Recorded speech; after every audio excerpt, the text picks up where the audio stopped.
നമ്മൾ കാണിക്കാൻ പോകുന്നത് ഒരു BS6 സ്റ്റാൻഡേർഡാണ്.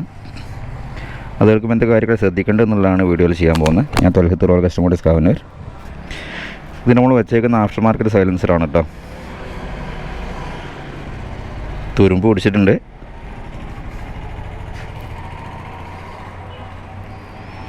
നമുക്കൊന്ന് ഓടിച്ചു നോക്കാം.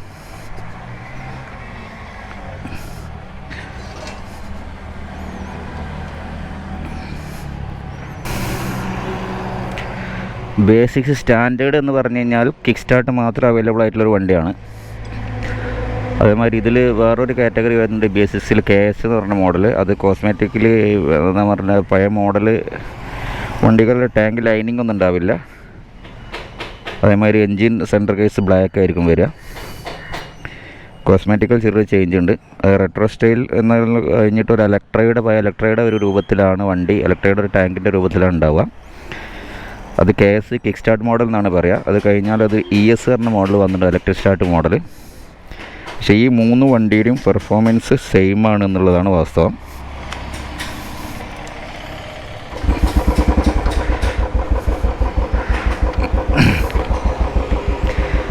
പിന്നെ BS6 വണ്ടി സ്റ്റാർട്ട് ചെയ്യുമ്പോൾ ശ്രദ്ധിക്കാനുള്ള കാര്യം, ഒരിക്കലും ത്രോട്ടിൽ കൊടുത്ത് സ്റ്റാർട്ട് ആവില്ല കേട്ടോ വണ്ടി. ആക്സിലേറ്റർ കൊടുത്തിട്ട് വണ്ടി കിക്ക് ചെയ്യരുത്, വണ്ടി സ്റ്റാർട്ടാവില്ല. ആക്സിലേറ്റർ കൊടുക്കാതെ വേണം വണ്ടി കിക്ക് ചെയ്യാൻ. ഇത് വണ്ടി കിക്കറിന് ടൈറ്റും കാര്യങ്ങളൊന്നുമില്ല, നല്ല സ്മൂത്താണ് വണ്ടി.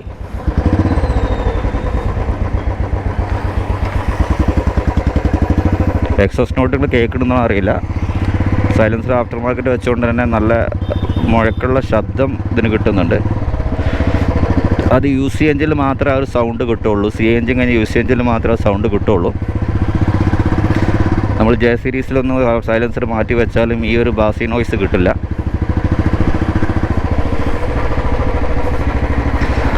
അപ്പോൾ നമ്മൾ ഇത് സിംഗിൾ ചാനൽ ABS മോഡലാണ്.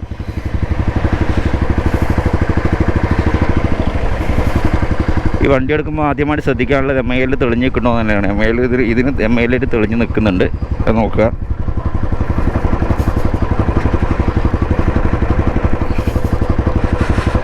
MIL ഓണാണ്, കാരണം ഇതിന് വണ്ടി ECM കംപ്ലൈൻ്റ് ആണ് കേട്ടോ.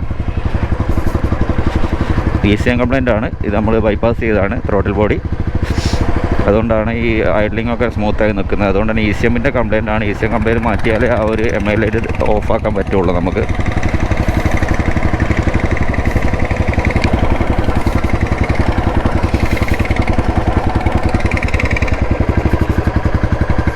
അപ്പോൾ വണ്ടി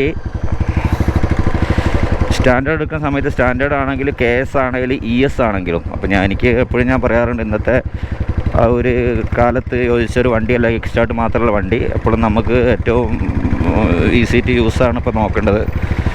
അത് ബുള്ളറ്റ് ആണെങ്കിലും കൂടെ സെൽഫുള്ള വണ്ടികളാണ് ഇപ്പോൾ ഏറ്റവും കൂടുതലായിട്ട് നമുക്ക് പറ്റുക കേട്ടോ. കാരണം കാലിൻ്റെ വേദനയും ഒന്ന് ചില സമയത്ത് കിക്കർ വെച്ച് ടൈറ്റ് ഫീൽ ചെയ്യും. കിക്കറോ ടൈറ്റ് ഫീൽ ചെയ്യുക സമയത്ത് ചവിട്ടി താത്താൻ കുറച്ച് ബുദ്ധിമുട്ടായിരിക്കും. ആ സമയത്ത് ജസ്റ്റ് ഒന്ന് ഇളക്കി കൊടുക്കുക കേട്ടോ. വണ്ടി കീറിലിട്ട് ചെറുങ്ങനെ അങ്ങോട്ടൊന്ന് ഇളക്കി കഴിഞ്ഞാൽ ചിലപ്പോൾ കിക്കറും സ്മൂത്തായി ആ സമയത്ത് അടിക്കുകയല്ല, കീറി ഒന്ന് സ്റ്റാർട്ട് ചെയ്ത് കാല് വേദനിപ്പിക്കണ്ട. അത് പ്രത്യേകം ശ്രദ്ധിക്കുക. ഗിയറിലിട്ട് ജസ്റ്റ് വണ്ടി ഒന്ന് വീലൊന്ന് ഇളക്കി കൊടുത്തു കഴിഞ്ഞാൽ വണ്ടി അല്പം സ്മൂത്താകും. നമുക്ക് ഇപ്പോൾ പിസ്റ്റൻ്റെ പൊസിഷൻ മാറി കഴിഞ്ഞാൽ കിക്കർ നമുക്ക് ഈസി ആയിട്ട് താഴ്ത്താൻ കഴിയും. അതൊന്ന് ശ്രദ്ധിക്കുക.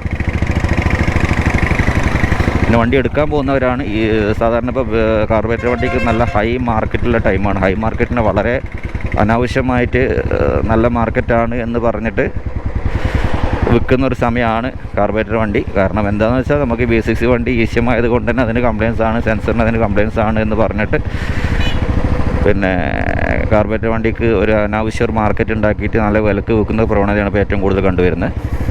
പക്ഷെ അതിൻ്റെ ഒന്നും ആവശ്യമില്ല. കാർബറേറ്റർ വണ്ടി വലിയ ഒരു പിന്നെ വെച്ച് നോക്കുക, നമുക്ക് ഇതിൽ നിന്ന് കിട്ടുന്ന ആ ഒരു സ്മൂത്ത്നെസ്സും ഇതിൻ്റെ കംഫർട്ടും FIൻ്റെ ഒരു സ്മൂത്ത്നെസ്സും FIൻ്റെ ഒരു കംഫർട്ടും ഒന്ന് വേറെ തന്നെയാണ്. അത് കാർബറേറ്റർ വണ്ടിക്ക് എന്തായാലും കിട്ടില്ല. ഇത് നല്ല സ്മൂത്താണ്, റൈഡ് ചെയ്യാൻ നല്ല സ്മൂത്താണ് BS6 വണ്ടി. അതിൻ്റെ ഒരു വിഷയം എന്താ വെച്ചാൽ ECM ഇടയ്ക്കിടയ്ക്ക് പോകും എന്നുള്ളതാണ്. അപ്പോൾ അതിന് മെയിൻ ശ്രദ്ധിക്കേണ്ട കാര്യം പോലെ വാട്ടർ സർവീസ് നല്ലോണം ശ്രദ്ധിക്കുക. അതേമാതിരി ഒരു പരിധി കഴിഞ്ഞാൽ ബാറ്ററി ലോ ആയിട്ട് വണ്ടി അധികം ഓടാതെ വെക്കുക. ബാറ്ററി ഒരു പരിധി കഴിഞ്ഞാൽ 2-3 വർഷം കഴിഞ്ഞ് ബാറ്ററി വീക്കല്ല എങ്കിലും കൂടെ വണ്ടി സ്റ്റാർട്ടാവുന്നതിന് ഒരു പരിധി ബാറ്ററി ഒന്ന് ഹെൽത്ത് ചെക്ക് ചെയ്തിട്ട് ആ ബാറ്ററി ഒന്ന് മാറ്റിക്കളയാം. അതാണ് പ്രത്യേകം ശ്രദ്ധിക്കാനുള്ളത്. ബാറ്ററിൻ്റെ ഒരു വിഷയം കൊണ്ട് ഈസിയും അല്ലാതെ വീക്കാവുന്നുണ്ട്. അപ്പോൾ ഞാൻ പറഞ്ഞത് ഇപ്പോൾ ഈ വണ്ടി എടുക്കുന്നവർ ശ്രദ്ധിക്കാനുള്ള കാര്യം MI ലൈറ്റ് എന്നാണ് തെളിഞ്ഞ് നോക്കുക. അതേമാതിരി ABS ലൈറ്റും ലൈറ്റ് BS4 മുതൽ ABS ലൈറ്റ് ഉണ്ട്. ABSൻ്റെ ലൈറ്റിന് 5 കിലോമീറ്റർ ഇഗ്നിഷൻ ഓൺ ആകുന്ന സമയത്ത് ABSൻ്റെ ലൈറ്റ് തെളിയും. 5 കിലോമീറ്റർ സ്പീഡിൽ എത്തിക്കഴിഞ്ഞാൽ ABSൻ്റെ ലൈറ്റ് കിടണം, അതായത് ഓഫ് ആവണം.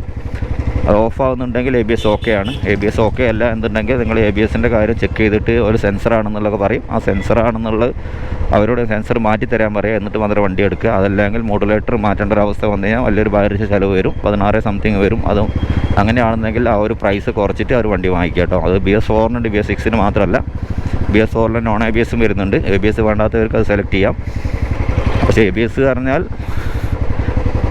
കാര്യം തന്നെയാണ്. എന്നാലും ABS ഇല്ലാതെ വണ്ടി ഓടിക്കാവുന്ന വിഷയമൊന്നുമില്ല. പമ്പ് ചെയ്ത് ബ്രേക്ക് ചെയ്ത് പഠിക്കുക, 2 ബ്രേക്കും ബോത്ത് ടൈം അപ്ലൈ ചെയ്യാൻ പഠിക്കുക. എന്നാലും ABS എന്ന് പറഞ്ഞാൽ ആവശ്യമില്ല. അത്രയും ഹൈ സ്പീഡിൽ പോകണം വണ്ടി എന്നുള്ള റോയൽ എൻഫീൽഡ്.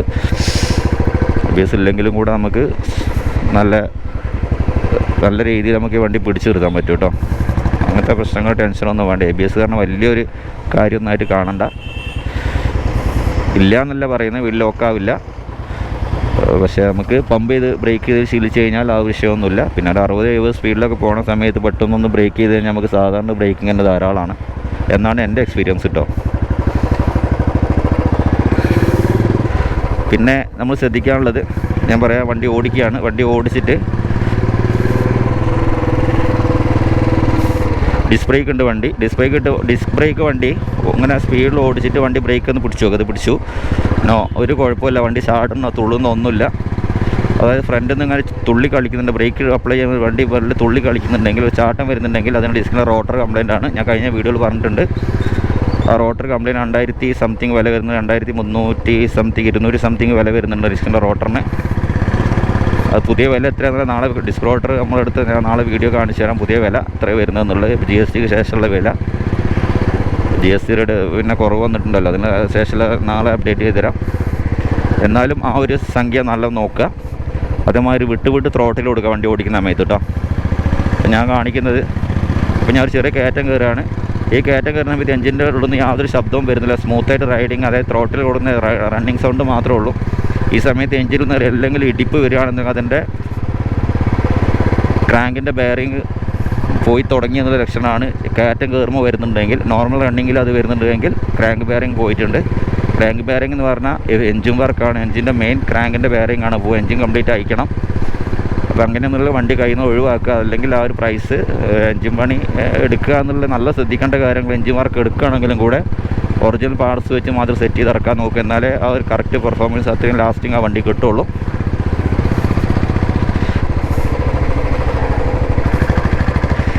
അപ്പോൾ ഞാനത് ത്രോട്ടിൽ വിട്ട് കൊടുക്കുന്നുണ്ട്. നോക്കുക, ഒരു പ്രശ്നവുമില്ല. വണ്ടി എൻജിൻ ഫിറ്റാണ്. പിന്നെ സ്മോക്കിൻ്റെ കാര്യങ്ങളൊക്കെ അറിയാലോ. പിന്നെ അതിരാവിലൊക്കെ ചില ആളുകൾ മയത്തൊക്കെ വാട്ടർ സർവീസൊക്കെ കഴിഞ്ഞ ശേഷം വണ്ടി എൻജിനൊന്ന് സ്മോക്ക് പോകുന്നതായിട്ട് എന്ന് പറയാറുണ്ട്. അത് ഒന്നും നോക്കേണ്ട. സയൻസിൽ വെള്ളം കയറി കഴിഞ്ഞാൽ ചൂടായിട്ട് അത് ആവിച്ച് പോകണ വരെ ചെറിയ സ്മോക്ക് വരും. ബ്ലൂ സ്മോക്ക് വരികയാണെങ്കിൽ മാത്രം ശ്രദ്ധിച്ചാൽ മതി. അപ്പോൾ സ്റ്റാൻഡേർഡ് എന്നുള്ളപ്പോൾ ഞാൻ പറയുന്നത് സ്റ്റാൻഡേർഡാണ് ഏറ്റവും ലോങ് റൈഡിന് തണ്ടർബേർഡ് ആണെങ്കിലും കൂടെ UC കാറ്റഗറിയിൽ ഏറ്റവും ഓടിക്കാൻ കംഫർട്ടായിട്ടുള്ള വണ്ടി. ഡിസ്ക് ബ്രേക്കും സെൽഫ് സ്റ്റാർട്ടും ഉണ്ട്, ES ആണ്. അത് ഓടിക്കുന്നവർക്കറിയാം ES തന്നെയാണ്. അത് സെൽഫ് ഉണ്ട്, ഡിസ്ക് ബ്രേക്ക് ഉണ്ട്. സ്റ്റാൻഡേർഡിൻ്റെ same crank weight 10.3 10.4 crank weight വരുന്ന വണ്ടിയാണ്. ആ ക്രാങ്കും ഞാൻ കഴിഞ്ഞ വീഡിയോസിൽ ഞാൻ അപ്ലോഡ് ചെയ്തിട്ടുണ്ട്, അതിൻ്റെ വെയിറ്റ് ചെക്ക് ചെയ്യുന്നത്. പിന്നെ സിംഗിൾ സ്പാർക്ക് വണ്ടി വരുന്നത്, ട്വിൻ സ്പാർക്ക് അല്ല VS6 വണ്ടി വരുന്നത്. സിംഗിൾ സ്പാർക്ക് പ്ലഗ് മാത്രമല്ല, M14 പ്ലഗ് മാത്രമേ അതിന് അവൈലബിൾ ആയിട്ടുള്ളൂ. അതുകൊണ്ട് തന്നെ പെട്ടെന്ന് മിസ്സിങ് വരാനുള്ള സാധ്യത വളരെ കൂടുതലാണ്. വല്ലപ്പോഴും മിസ്സിങ്ങോ വല്ല വരുന്നെങ്കിൽ പ്ലഗ് മാറ്റി കൊടുക്കുക, അല്ല പ്ലഗിൻ്റെ അഡാപ്റ്റർ മാറ്റി കൊടുക്കുക. ഈ കാര്യങ്ങൾ ചെയ്തതിന് ശേഷം മാത്രം ബാക്കിയുള്ള കാര്യങ്ങളൊക്കെ പോവുക. അതല്ലെങ്കിൽ സ്കാനിങ് സൗകര്യം ഉണ്ട് എന്നുണ്ടെങ്കിൽ സ്കാൻ ചെയ്തതിനു ശേഷം അതിൽ ഷൂട്ട് ഔട്ട് ചെയ്തിട്ട് കറക്റ്റ് കാര്യങ്ങൾ തീർക്കാൻ നോക്കുക. മിസ്സിങ് ഉണ്ടെന്ന് കാര്യം ആദ്യമാണ് ടാങ്ക് അയച്ച് ക്ലീൻ ചെയ്യുക. ടാങ്കിൽ വെള്ളമുണ്ട്, പമ്പ് കംപ്ലൈൻ്റ് ആണ്, ഇഞ്ചക്ടർ കംപ്ലൈൻ്റ് ആണെന്ന് വിചാരിക്കേണ്ട. ആദ്യം സ്പാർക്ക് പ്ലഗും സ്പാർക്കിൻ്റെ അഡാപ്റ്റർ നോക്കുക കേട്ടോ. ഞാൻ ഈ പറഞ്ഞ കാര്യങ്ങൾ മെയിൻ ശ്രദ്ധിക്കേണ്ടത് ചേസിൻ്റെ ബെൻഡിൻ്റെ കാര്യം. ചേസ് ഞാൻ കഴിഞ്ഞ വീഡിയോയിൽ കാണിച്ചതാണ്. ചേസ് ശ്രദ്ധിക്കണം, ആക്സിഡൻറ്റ് വണ്ടിയാണോ എന്നുള്ളത്. ബാക്കിയുള്ള കാര്യങ്ങൾ വണ്ടി ചാട്ടത്ത് വണ്ടി സ്റ്റേബിളായിട്ട് പോകുന്നുണ്ടോ നോക്കുക. വണ്ടി റോട്ടിൽ കിടന്ന് ചാടി കളിക്കുന്നുണ്ടെങ്കിൽ വീലിൻ്റെ റിമ്മ് ഔട്ടാണോ നോക്കുക. റിമ്മ് ബെൻഡോ കാര്യങ്ങളോ എന്തോ ഉണ്ടെങ്കിലോ അല്ല റിമ്മിൻ്റെ ഡ്രോയിങ് ഔട്ടായാലും ആ ഒരു ചെറിയ ചാട്ടം വരും. പിന്നെ 60ൻ്റെ മുകളിൽ പോകുമ്പോൾ വണ്ടി വൈബ്രേറ്റ് ചെയ്യുന്നുണ്ടെങ്കിൽ 60ൻ്റെ മുകളിൽ വണ്ടി ഫ്രണ്ട് ഹാൻഡിൽ ബാർ ഇങ്ങനെ വൈബ്രേറ്റ് ചെയ്യുന്നുണ്ടെങ്കിൽ ഫ്രണ്ടിലെ വീൽ റിമ്മ് ചെറിയ ബെൻഡാകുമ്പോൾ മാത്രമേ 60ൻ്റെ മുകളിൽ പോകുമ്പോൾ ആ വണ്ടി സ്പീഡിൽ പോകുന്ന സമയത്ത് വണ്ടി കൈ ഹാൻഡിലിൽ പിന്നെ അതായത് ഹാൻഡിൽ വിറവ് വരും, വൈബ്രേഷൻ വരും. അപ്പം ആ സമയത്ത് ഫ്രണ്ട് വീലിൻ്റെ ഡ്രോയിങ് നോക്കുക. പിന്നെ അത് ബാക്കിലെ സീറ്റ് ബാക്ക് ഇരിക്കുന്ന ഭാഗമാണ് പിന്നെ അങ്ങനെ ഇളകി കളിക്കുന്നത്. അത് ബാക്ക് ഭാഗമാണ് ഇങ്ങനെ ഒഴിഞ്ഞ് കളിക്കുന്നതെങ്കിൽ ബാക്ക് വീൽ നോക്കുക, അല്ലെങ്കിൽ ബാക്ക് വീലിൻ്റെ ബെയറിങ് നോക്കുക. അതേമാതിരി ചെയിൻ സ്റ്റേബിൾഷൻ നോക്കുക. ചെയിൻ സ്റ്റേബിൾഷനും വിഷയം വന്നു കഴിഞ്ഞാലും വണ്ടി ചെറുങ്ങനെ ഒഴിഞ്ഞു പോകും. പിന്നെ ഫ്രണ്ട് ബ്രേക്ക് അടിക്കുന്ന സമയത്ത് ഇടിക്കുന്ന ശബ്ദം വല്ല വരുന്നത്, അതായത് ഒരു ഫ്രണ്ട് ബ്രേക്ക് അടിക്കുമ്പോൾ ചെറുങ്ങനെ ഒരു ഹാൻഡിലിന് ചെറിയ വൈബ്രേഷൻ ഒരു ഇടിപ്പ് തോന്നുന്നുണ്ടെങ്കിൽ അതിൻ്റെ കോൺസെപ്റ്റ് ബോളറൈസർ കംപ്ലൈൻ്റ് ആയിരിക്കാം.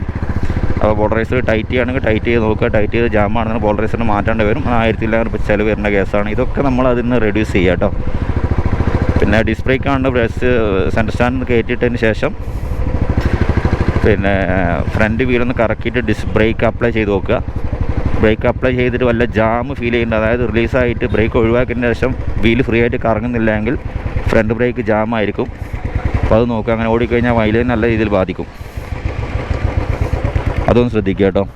അപ്പോൾ BS6 വണ്ടി എടുക്കുമ്പോൾ ഏത് എടുക്കണം ചോദിച്ചാൽ BS6 ഏറ്റവും എൻ്റെ ഒരു അഭിപ്രായത്തിൽ ES എടുക്കാൻ നന്നാവുക. സ്റ്റാൻഡേർഡ് നോക്കുന്ന സ്റ്റാൻഡേർഡ് എന്നുള്ള രീതിയിൽ ഓടിക്കാൻ സുഖമായിരിക്കുന്ന കരുതി സ്റ്റാൻഡേർഡ് തന്നെ പോയി എടുക്കാൻ നിർബന്ധമൊന്നുമില്ല. നിങ്ങൾക്ക് ES എടുക്കുന്ന സമയത്ത് ഇലക്ട്രിക് സ്റ്റാർട്ടിൻ്റെ അഡ്വാൻറ്റേജ് കിട്ടും. പെട്ടെന്ന് സ്റ്റാർട്ട് ചെയ്ത് പോകാനൊക്കെ ഇന്നത്തെ ഏറ്റവും നമുക്ക് വേണ്ടത് സെൽഫ് സ്റ്റാർട്ട് വണ്ടിയാണ്. അപ്പോൾ അത് പിന്നെ സ്റ്റാൻഡേർഡ് ആണെങ്കിലും KS ആണെങ്കിലും പിന്നെ ES ആണെങ്കിലും സെയിം പെർഫോമൻസ് ആണ് വണ്ടി നമുക്ക് തരുന്നത്. സെയിം ലോ ആൻഡ് ടോർക്കാണ് നമുക്ക് കിട്ടുക. അതുകൊണ്ട് തന്നെ ആ ഒരു കാര്യത്തിൽ യാതൊരു സംശയവും വേണ്ട. പിന്നെ കാർബറേറ്ററിനേക്കാളൊക്കെ ഏറ്റവും കൂടുതൽ സ്മൂത്തായിട്ട് ഓടുന്ന വണ്ടിയും നമ്മൾ FI തന്നെയാണ്, അതായത് BS6 വണ്ടി തന്നെയാണ്. പിന്നെ സൈലൻസർ ആഫ്റ്റർ മാർക്കറ്റ് ആണ് എന്നുണ്ടെങ്കിൽ ഒറിജിനൽ സൈലൻസർ കസ്റ്റമറോട് ചോദിച്ച് വാങ്ങാൻ നോക്കുക. കാരണം അത് നിർബന്ധമായിട്ട് നിങ്ങൾക്ക് വേണം, ഫൈൻ കിട്ടും. മാത്രമല്ല നിങ്ങൾക്ക് അത് രണ്ടാമത് വാങ്ങിച്ചു വെക്കുക. കാരണം 27,000 അടുത്ത് വില വരുന്നുണ്ട്. അപ്പോൾ അതും നല്ല ശ്രദ്ധിക്കുക. സ്റ്റോക്ക് സൈലൻസർ കൂടെ തന്നെ വാങ്ങിക്കാൻ നോക്കുക. അതില്ലെങ്കിൽ അതിൻ്റെ പ്രൈസ് കുറച്ചിട്ട് നിങ്ങൾ വണ്ടി വാങ്ങിക്കുക കേട്ടോ. 1.20, 1.30, 1.10 വണ്ടി എടുത്ത് വാങ്ങിക്കും. 27 രൂപ സൈലൻസർ മാറ്റി കഴിഞ്ഞാൽ എല്ലാം പോകും. അതുകൊണ്ട് സൈലൻസർ ഇല്ലാത്ത വണ്ടി എടുക്കരുത്. സൈലൻസറോട് കൂടെ തന്നെ വാങ്ങിക്കാൻ നോക്കുക. അപ്പോൾ ലോ ആൻഡ് ടോർക്ക് എല്ലാം തന്നെ സെയിമാണ്. ഓടിക്കാനുള്ള എല്ലാ വണ്ടിയും സ്റ്റാൻഡേർഡ് ES KS എല്ലാ വണ്ടിയും സെയിമാണ്. ഈ കാര്യങ്ങളാണ് എനിക്ക് നിങ്ങളോട് പറയാനുള്ളത്. അപ്പം ചെറിയൊരു വിവരണം നമ്മൾ എടുക്കാൻ പോകുന്നവർ ശ്രദ്ധിക്കാനുള്ള കാര്യമാണ് പറഞ്ഞത്. ഈ ഒരു കാര്യം ശ്രദ്ധിച്ചതിന് വണ്ടി എടുത്തു കഴിഞ്ഞാൽ ഒരു ടെൻഷനും വേണ്ട. നിങ്ങൾക്ക് UC കാറ്റഗറി വരുന്ന ES ആയാലും KS ആണെങ്കിലും അങ്ങനെ ലോങ് ലാസ്റ്റ് ചെയ്യുന്ന വണ്ടിയാണ്. മെയിൻ്റനൻസ് ഒക്കെ എല്ലാം സെയിം തന്നെയാണ്. പിന്നെ ECMൻ്റെ കാര്യത്തിലെത്തുമ്പോൾ മാത്രമേ ചെറിയൊരു വിഷമമുള്ളൂ. ECMന് വരുന്നത് 5000 രൂപയാണ്. 54,905 ECMന് വരുന്നത്. അപ്പം അത് മാറ്റി വെച്ച് കെയർ ചെയ്ത് കഴിഞ്ഞാൽ വലിയ വിഷയമൊന്നുമില്ല. ഒരു കംപ്ലൈൻറ്റില്ലാതെ ഓടുന്ന കിലോമീറ്റർ ഓടുന്ന വണ്ടി ഒരുപാട് വണ്ടികളുണ്ട്. അപ്പോൾ നമ്മൾ അശ്രദ്ധ കൊണ്ടാണ്. പിന്നെ ഈ വണ്ടി എടുത്തിട്ട് സാധാരണ വർക്ക്ഷോപ്പിൽ കാണിച്ച് BS6 എക്സ്പെർട്ട് അല്ലാത്ത ആളെടുത്ത് കാണിക്കുമ്പോഴും കൂടുതൽ ചിലവ് നമുക്ക് വരുത്തി വെക്കാറുണ്ട്. അങ്ങനെ ഈ ഒരു വണ്ടിയൊക്കെ നമ്മുടെ അടുത്ത് അങ്ങനെ എത്തിയതാണ്. അപ്പോൾ അതുകൊണ്ട് അതൊന്നും ശ്രദ്ധിക്കുക. വല്ലാതെ ഭാരിച്ച ചിലവും വല്ല ടെൻഷനുള്ള വണ്ടിയൊന്നുമല്ല BS6. അപ്പോൾ എന്തെങ്കിലും സംശയങ്ങളോ കാര്യങ്ങളോ വാട്സപ്പ് ചെയ്യുക, അല്ലെങ്കിൽ നേരിട്ട് വിളിക്കുക. അടുത്ത വീഡിയോ മുഴുവൻ കാണാം. Thanks for watching.